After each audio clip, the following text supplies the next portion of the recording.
தொடர்ந்து இணைப்பில் இருந்து இது தொடர்பான கருத்துக்களை பகிர்ந்து கொள்வதற்காக மூத்த பத்திரிகையாளர் திரு பிரியன் இணைக்கிறார். அவரோடு பேசலாம். சார் வணக்கம். வணக்கம் சார். நாளை பதவி ஏற்பதற்கான வாய்ப்புகள் குறைவு அப்படின்ற ஒரு தகவல் கிடைக்குது. இது இயல்பான நடைமுறையா, எப்படி இதை புரிஞ்சுக்கலாம்? அதாவது சிங்கிள் லார்ஜஸ்ட் பார்ட்டியா அவர் இருக்காரு, மெஜாரிட்டி வரல. ஸோ அவரை அழைக்கிறதுன்றது கவர்னரோட டிஸ்கிரிப்ஷன் தான், அவருடைய விருப்பம் சம்பந்தப்பட்ட ஒரு விஷயம். ஸோ அவர் அழைச்சிருக்காரு. அழைச்ச உடனே ஒரு 108 இடங்களை வச்சிருக்காரு கையில.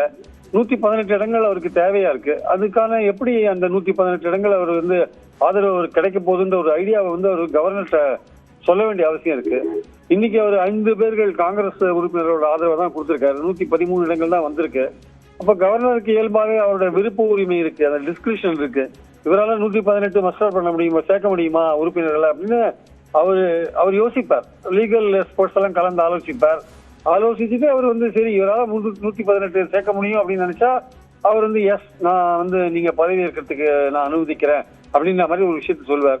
அவர் அதை இல்ல இவரால் 118 மெம்பர்ஸை சேர்க்க முடியாது, ஆதரவு சேர்க்க முடியாது அப்படின்னு நினைச்சாருன்னா இல்லைங்க நீங்க எல்லா கடிதங்களையும் கொண்டு வாங்கன்னு சொல்றதுக்கான வாய்ப்பு இருக்கு. அதாவது இது கவர்னரோட விருப்ப உரிமை தான். யாரை கூப்பிடுறது, யாரை முதலமைச்சரா பதவி ஏற்க வைக்கிறதெல்லாம் கவர்னரோட விருப்ப உரிமை தான். ஆனா கவர்னர் அப்படின்னா கவர்னருக்கு பின்னாடி சென்ட்ரல் கவர்மெண்ட் இருக்கிறத நம்ம பாக்குறோம். நம்ம இங்கதான் சின்ன ஒரு லேசான அரசியல் விளையாடுதோன்னு ஒரு சந்தேகம் இருக்கு. காங்கிரஸ் ஆதரவு கொடுக்கிறது என்கிற ஒரு விஷயம் இங்க இருக்கிறத நம்ம பாக்குறோம். காங்கிரஸ் ஆதரவு கொடுக்கிறது என்கிற இந்த விஷயம் இருக்கும்போது இங்க பாஜகவுடைய பிரதிநிதியா இருக்கிற கவர்னர், மத்திய அரசோட பிரதிநிதியா இருக்கிற கவர்னர் சாதாரணமான ஒரு நடைமுறையை ரொம்ப சிக்கலாக்குற ஒரு விஷயமா பண்ணினார்னா அது அரசியலா பார்க்கப்படும் என்பது என்னுடைய கருத்து. அது மாதிரி இந்த கவர்னர் பண்ண மாட்டார்னு நினைக்கிறேன். அவருக்கு ஒரு நேரம் கொடுத்து ஒரு வாரம் பதவியேற்க வைத்து ஒரு வாரத்துல நீங்க நம்பிக்கை தீர்மானம் கொண்டு நிறைவேற்றுங்கன்னு டைம் கொடுக்கணும். அதுதான் கவர்னர் பண்ணக்கூடிய ஒரு விஷயமா இருக்கும். இல்ல நீங்க 118 பேரையும் காமிங்க எங்கிட்ட இப்பவே கேட்கறது நியாயமான நடவடிக்கையாக இருக்காது என்பது என்னுடைய கருத்து.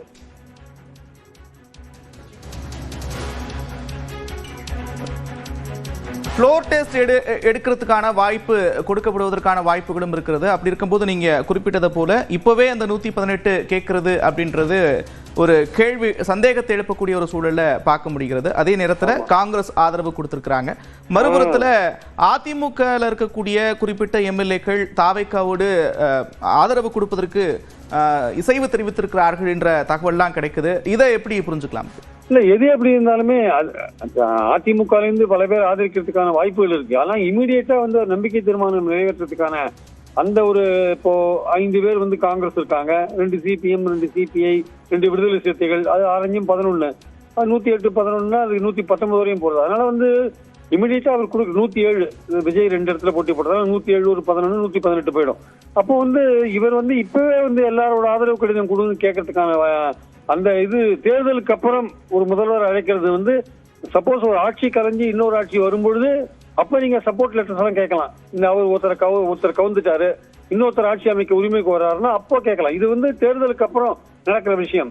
இந்த இடத்துல சிங்கிள் லார்ஜஸ்ட் பார்ட்டி 107 இடங்கள் வச்சிருக்கிற தாவேக்காவை அடிச்சு நீங்க உங்களுக்கு ஒரு வாரம் டைம் தர, நீங்க பதவி ஏற்றுக்கோங்க அப்படின்னு கேட்கறதா ஒரு முறையா இருக்கும். இந்த இடத்துல உங்களுக்கு மீதி இருக்கிற 11 பேர் யாருன்னு காமிங்க அப்படின்னு கேட்க வேண்டிய அவசியம் இல்லை என்பது என்னுடைய கருத்து.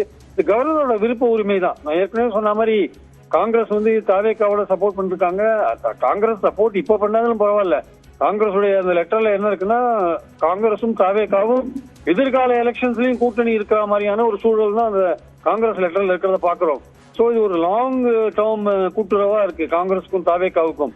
அது பாஜகவை கொஞ்சம் டிஸ்டர்ப் பண்ணிருக்கலாம்னு நான் நினைக்கிறேன் ஆக்சுவலா. அதனால கவர்னரோட ஏதாவது ஒரு முட்டுக்கட்டை கவர்னர் போட்டாருன்னா அதுக்கு பின்னாடி மத்திய அரசு இருக்கு என்பது என்னுடைய கருத்து ஆக்சுவலா. மறுமுனையில மார்க்சிஸ்ட் கம்யூனிஸ்ட் கட்சி எங்களுக்கு எந்த அழைப்பும் வரல அப்படின்னு சொல்றாங்க. அதே நேரத்தில் விசிக, இந்திய கம்யூனிஸ்ட் உள்ளிட்ட கட்சிகள் அடுத்தடுத்த நாட்கள்ல உயர்மட்ட குழு ஆலோசனை எல்லாம் நடத்தப்படும் அப்படின்னு சொல்லியிருக்கிறாங்க. அடுத்தடுத்து இந்த கட்சிகள் உயர்மட்ட குழு நடத்தி அவங்களுடைய நிலைப்பாடு எடுக்கிறதுக்கு அப்படின்றது இன்னும் 2-3 நாட்கள் எடுக்கும் அப்படின்ற பட்சத்தில் இது தொடர்ந்துட்டே இருக்கிறதுக்கான வாய்ப்புகள் இருக்கிறதா? இடதுசாரிகள் விசிக என்ன முடிவு எடுக்கிறதுக்கான வாய்ப்புகள் இருக்கு? இடதுசாரிகள் விசிக, அதாவது தாவேக்காலிருந்து மார்க்சிஸ்ட் கம்யூனிஸ்ட் உறுப்பினர், பாராளுமன்ற உறுப்பினர் வெங்கடேசன் அணுகியிருக்காங்க. அது அவங்க உயர்மட்ட குழுவில் பேசி முடிவு பண்ணுவாங்க.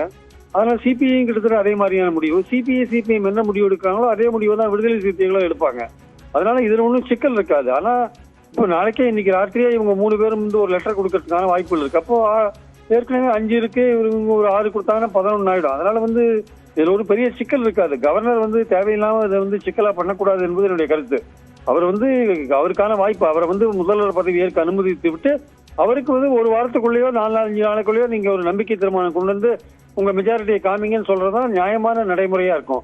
இதுல காங்கிரஸ் நடுவில் உள்ள பூந்திருக்கிறதுனால, தாவேக்காவுக்கு ஆதரவு தெரிவிக்கிறதுனால ஏதாவது ஒரு வேற விதமான ஒரு அரசியல் காரணங்களுக்காக ஏதாவது பண்ணினாருன்னா, கவர்னர் பண்ணினாருன்னா அது எடுத்த உடனே வந்து அது மக்கள் வந்து ஒரு மேண்டேட் கொடுத்துருக்காங்க தாவேக்காவுக்கு. மெஜாரிட்டி கொடுக்காட்டி கூட மக்களுடைய எண்ணம் வந்து 107 இடங்கள் கொடுத்துருக்காங்கன்னா அந்த திசை மக்களுடைய ஆதரவு அங்க இருக்கிறதுனால அவங்க வந்து தாவேக்காவை ஆட்சி பீடத்துல ஏற்றணும்னு ஒரு எண்ணத்துல தான் கொடுத்துருக்கிறத நம்ம பாக்குறோம். ஸோ அந்த மக்களுடைய அந்த உணர்வை வந்து கவர்னர் மதிக்க வேண்டிய அவசியம் இருக்குங்க ஆக்சுவலா. ஸோ கவர்னர் வந்து இந்த மாதிரி ஃபார்மாலிட்டிஸ்ல கொஞ்சம் வந்து காலத்தை கடத்தணும்னு நினைச்சாருன்னா அது சரியான ஒரு முறையாக இருக்காது. ஸோ அவரோட விருப்ப உரிமையை வந்து சரியாக பயன்படுத்த வேண்டும், நியாயமாக பயன்படுத்த வேண்டும், அது மனசாட்சியோடு பயன்படுத்த வேண்டும் என்பது என் கருத்து. நன்றி திரு பிரியன், இணைப்பில் வந்து கருத்துக்களை பகிர்ந்து கொண்டவர். நாளை நேரு உள்விளையாட்டு அரங்கில் தமிழ்நாட்டின் முதலமைச்சராக தாவேகா தலைவர் விஜய் பொறுப்பேற்பார் என்று தகவல் வெளியான நிலையில் அது தாமதமாகிறது. 118க்கு பதிலாக தற்போது விஜய் வசம் 112 உறுப்பினர்களுடைய ஆதரவு இருக்கக்கூடிய நிலையில் மீதம் இருக்கக்கூடிய 6 உறுப்பினர்களின் ஆதரவு கடிதம் எங்கே என்று ஆளுநர் கேட்டிருப்பதாக தகவல் கிடைக்கப்பட்டிருக்கிறது. இதனால் முதலமைச்சராக பதவியேற்கக்கூடிய அந்த விழா நிகழ்வு என்பது தள்ளிப்போவதற்கான வாய்ப்புகள் இருக்கிறது. மறுமுனையில் இடதுசாரிகள், விசிக உள்ளிட்ட கட்சிகளிடம் தாவேகா தலைவர் விஜய் ஆதரவு கோரியிருக்கிறார். அது தொடர்பாக அவர்கள் உயர்மட்ட குழு கூட்டத்தை கூட்டிய பிறகு முடிவெடுப்போம் என்று தெரிவித்திருக்கிறார்கள். நாளை விடுதலை சிறுத்தைகள் உயர்மட்ட குழுவை கூட்டுகிறது. நாளை மறுநாள் இந்திய கம்யூனிஸ்ட் கட்சி உயர்மட்ட குழுவை கூட்டி முடிவெடுக்கும் என்று தெரிவிக்கப்பட்டிருக்கிறது. என்ன மாதிரியான முடிவு வரும் என்பதை தொடர்ந்து தமிழ்நாட்டின் முதலமைச்சராக விஜய் எப்போது பொறுப்பேற்பார் என்பது தொடர்பான முடிவு எட்டப்படுவதற்கான வாய்ப்புகள் இருக்கிறது.